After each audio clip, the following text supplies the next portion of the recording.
Mahadev. Astro Nishant Bhardwaj में मैं आपका स्वागत करता हूँ। आज हम चर्चा करेंगे, देखिए, कुछ ऐसे व्यक्तियों की जो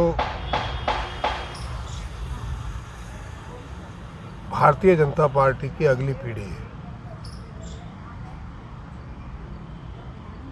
मुझसे कई बार ये सवाल पूछे जाते हैं कि भारतीय जनता पार्टी में क्या मोदी जी के बाद कोई नहीं रहेगा, क्योंकि अमित शाह बूढ़े हो चल रहे हैं। मतलब लगभग वो भी मोदी जी के 2-5 साल बाद में वो भी अगर स्वास्थ्य ने साथ दिया तो वो भी रिटायर हो जाएंगे 2-5 साल बाद। योगी जी हैं, अकेले दिखाई दे रहे हैं। हेमंत विश्व शर्मा दिखाई दे रहे हैं, और तो कोई दिखाई ही नहीं दे रहा। तो बीजेपी की अगली पीढ़ी के बारे में आप कुछ अपना ज्योतिषीय विश्लेषण कीजिए।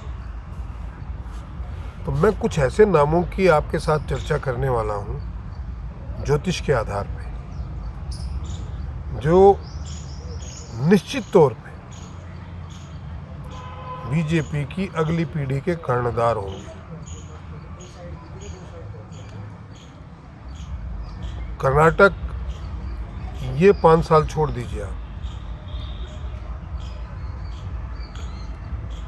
अगले 5 साल इसमें तो बड़ी भगदड़ वाला कैसे तैसे करके सरकार बना भी लेगी, नहीं भी बनी तो भी तोड़ ताड़ के कांग्रेस को बना लेगी, कांग्रेस बीजेपी बना लेगी। लेकिन ये 5 साल का जो माहौल है, ये कोई बहुत प्रोग्रेसिव नहीं रहने वाला कर्नाटक का। बट उसके आगे के 5 साल पूर्ण रूप से बीजेपी के होंगे, और चीफ मिनिस्टर होंगे तेजस्वी सूर्या, कर्नाटक। तो ये एक युवा नेता हैं जो भारतीय जनता पार्टी के अगली पीढ़ी के कर्णधार हैं। और कोई अतिशयोक्ति नहीं होगी कि ये केंद्र के अंदर भी कोई बड़े पद को प्राप्त कर सकते हैं, मंत्री पद को।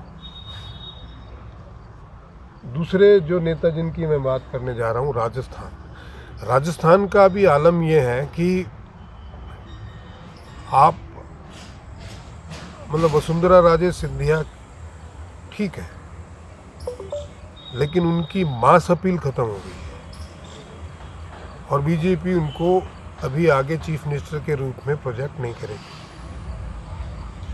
सीपी जोशी हैं जो वर्तमान अध्यक्ष हैं, उनकी कुंडली इतनी स्ट्रोंग नहीं है कि उनको मुख्यमंत्री बनाया जाए। सतीश पूनिया भी इस दौड़ में नहीं है। कुछ लोग ओम बिड़ला के बारे में कहते हैं वो मुख्यमंत्री नहीं बनने वाले। कुछ लोग गजेंद्र सिंह शेखावत के बारे में कहते हैं वो भी मुख्यमंत्री नहीं बनेंगे। तो कौन बनेगा फिर? निश्चित ही बीजेपी की सरकार आएगी, और मुख्यमंत्री बनने के आसार 2 लोगों के हैं। एक का नाम तो आपने आम आदमी जानता ही नहीं, सुनील बंसल, जो आरएसएस से हैं और जो बैकग्राउंड में रह के काम करने में मास्टर हैं, राजस्थान मूल के हैं।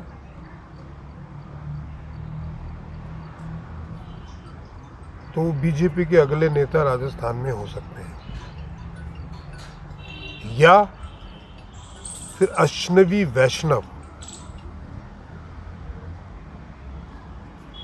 उनको राजस्थान का सीएम बनाया जा सकता है, जिसकी प्रबल संभावनाएं हैं। अब तीसरा राज्य जहां पे इलेक्शन होने वाले हैं, तेलंगाना, बंडी संजय कुमार, वहाँ के प्रदेश अध्यक्ष हैं और बहुत ही ब्राइट फ्यूचर है उनका, बहुत ही ब्राइट फ्यूचर।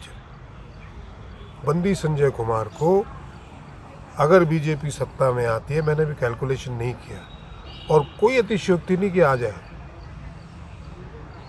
तो बंदी संजय कुमार को वहाँ का सीएम बनाया जा सकता है, वो भी भावी पीढ़ी के ही हैं।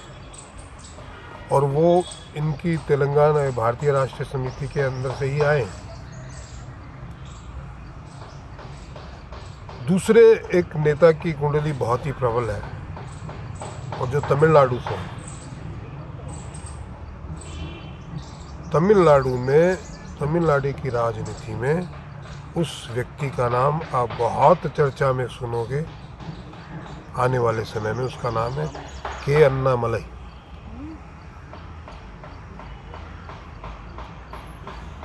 अभी तक आपको वहाँ बीजेपी कहीं खड़ी दिखाई नहीं देती है, लेकिन आने वाले 3-4 सालों में बीजेपी बहुत प्रबल रूप से वहाँ दिखाई देगी और एक समय ऐसा आएगा कि अगले इलेक्शन में कहीं ऐसा ना हो कि यार बीजेपी जीत जाए।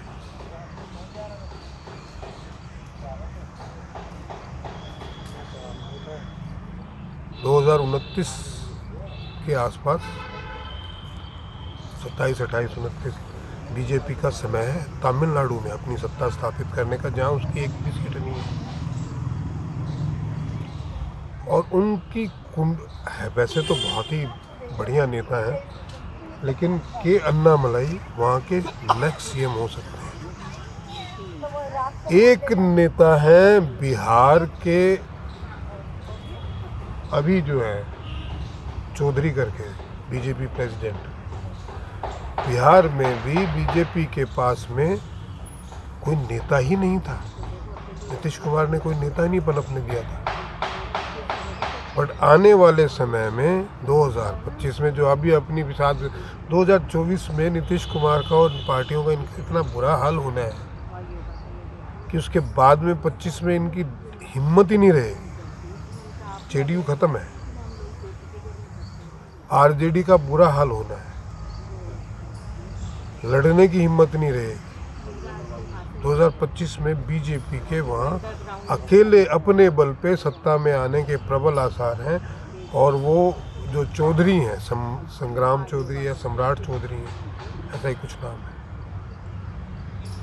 वो वहाँ के सीएम हो सकते हैं। अब ये सारे नाम जो मैंने लिए हैं, ये कहीं भी चर्चा में नहीं है, और आप निश्चित मान के चलिए कि आने वाले समय में आप गाहे बगाए 1-2 सालों के बाद में इन्हीं को सुनते रहेंगे। तेजस्वी सूर्या, के अन्नामलाई, बंदी संजय कुमार, अश्विनी वैष्णव, सुनील बंसल और सम्राट चौधरी। जब मोदी जी के बाद में योगी जी सत्ता में आएंगे तो उनके कैबिनेट में सेंटर में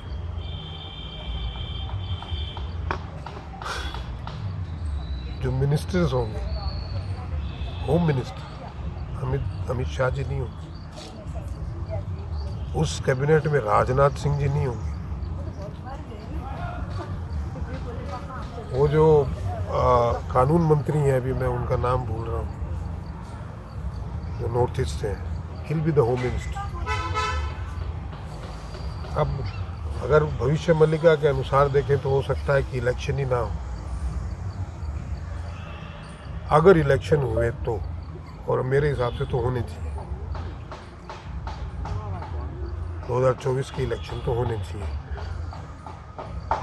2029 के शायद ना हो।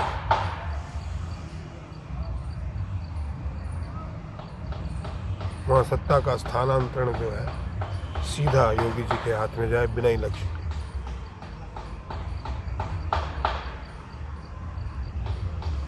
पर 24 के इलेक्शन होने के प्रबल योग है और उसकी स्थितियाँ ये रही। आज के वीडियो में इतना ही दोस्तों, आशा है आपको पसंद आया होगा। अगर पसंद आया है तो सब्सक्राइब कीजिए, जिन्होंने नहीं किया है शेयर कीजिए, कमेंट कीजिए और कंट्रीब्यूट ज़रूर कीजिए भैया, जो भी आपकी श्रद्धा हो, है ना। ये हमारा आप सबका चैनल है, थोड़ा इसको कर करके थोड़ा सारा लगा के चलाते रहते हैं। इससे निरंतर चलता रहे। महादेव।